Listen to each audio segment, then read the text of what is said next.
Welcome to TradeTheMBI.com. This is Jonas Reports for the 1st of October.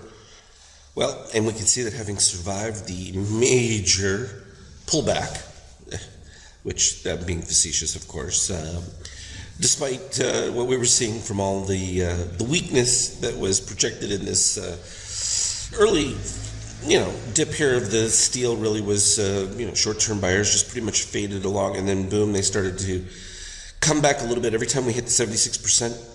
And like I said, above that ABM yellow right there, which we can put the numbers in between there to give that real value. 29.16 became a pivot point there off of that 29.11, 76% Morganacci line. And it was just a matter of waiting for a little bit more strength to come into it. And end of month was pretty clean, stayed above it. And all we've done now in the pre-market is skyrocket back to the highs. And you can see it, NASDAQ now matching pretty well to the daily for the ES up at highs. So that's good consistency. And we like to see that with the rising shakeout. Euro having retraced to the bottom side of the upper limit, which not surprising. A lot of issues with individual states like Italy and that within the euro, and how their budgetary situation is going to work. Compound that with the U.S., agreeing to a NAFTA deal. It's going to put pressure on the EU with their tariffs and that to make adjustments, and that's certainly going to have a significant impact, particularly as it relates to other situations, i.e. oil, that kind of thing, and interest rates. And as long as interest rates are going to be rising in America, it should suggest that the value of the euro is a little bit lower, certainly since you can get a lot more return on your investment for being in dollar-denominated assets if you're putting them in that kind of situation. So TLT gives a reflection of that, even though it's still a little bit elevated. But the breakout of oil, that could, it's a double-edged sword. Yes, it's going to promote inflation. That's going to be really the drawdown factor down the road. In the interim, it's showing you that there's a significant demand on resources, and there may not be the capacity at this particular time to handle the significance of that. Whether or not increased production is going to solve that really may not be the issue. So there is a bottleneck situation that is created when you have, growth. Something that hadn't been an issue for, decade plus, with the amount of slack that was available within the broader workforce, as well as in supply of goods capabilities. And gold getting a little bit of a buy up here, probably won't last too much. We've got a great improvement.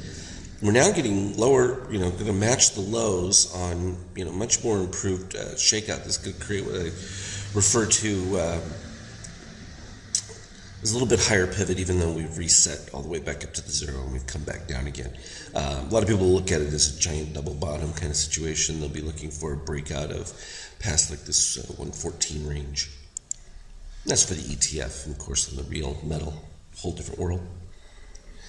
When we look at the 5K, very cool. We ended up with gold below the 23% in this particular case, and cascaded. So even when the little pop buy came in there, you knew that wasn't going to survive, and so it was just a matter of waiting. And literally, this is what I look for. When I get that orange below, when you get a pop back up in greens below the red, you pretty much know that the rally is over, and that's pretty much corresponding to right where the buy came in. So literally gave a move to the 38, and then that was it. And from there, new lows.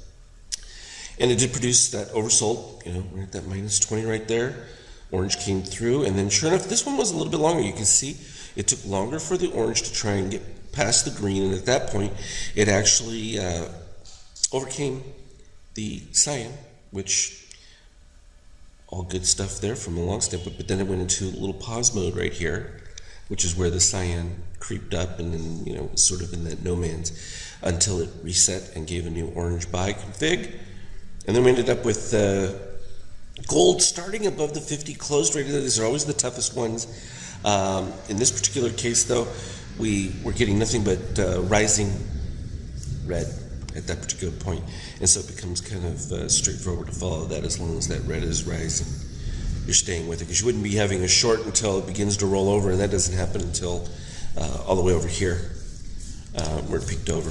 And we put those charts up on the Skype chat, which is always invaluable when we're talking about these kinds of situations. You know, again, here was a beautiful dip too, because we came all the way down, and we talked about, you know, how these little green dots come in there at this particular point, but we ended up with the beautiful dip of the orange right at the key point.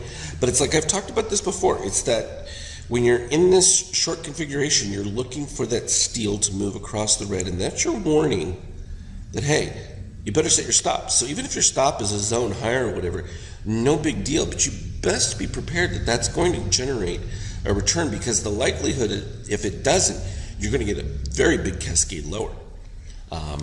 And you can see it was sort of even like back here where this one was decaying. You never had a reset of the steel. You know, you can rely on it from the standpoint of the steel moving above cyan gives a clue when it's in that particular case. But once it does that, then, you know, you pretty much got that clear signal. Hey, I've got a warning that my short is discontinued, and then boom, positive extreme. At the same time, you ended up with then the new short snake, and that led to pretty much a consolidation flat situation right there, because what happened? Right at the same bottom, you ended up with the steel crossing, and that was right at the 50.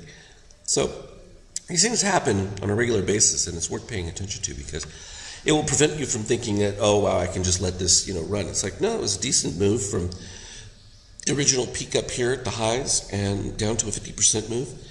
You got to be okay with that. Now in this particular case, we got a big jump pre-market. Let me expand this one a little bit, and we'll take a look at what we've got. So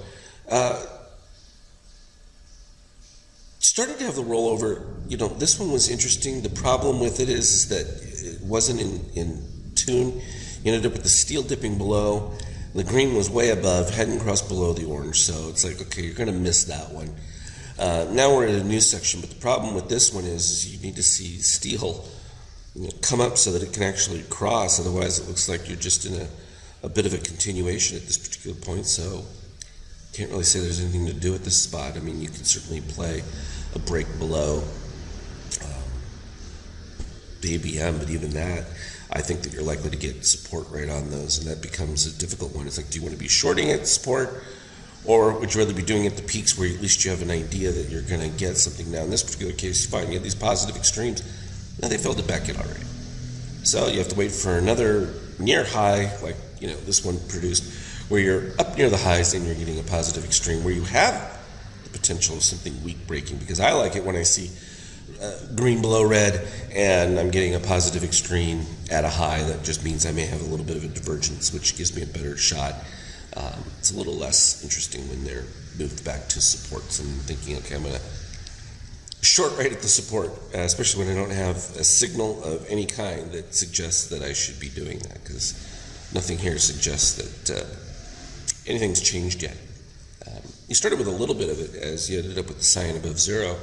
At the same time, this crossed over, but without that crossing of steel, all you had was just a reset of short-term buyers ready to just jump back in or support things as they are.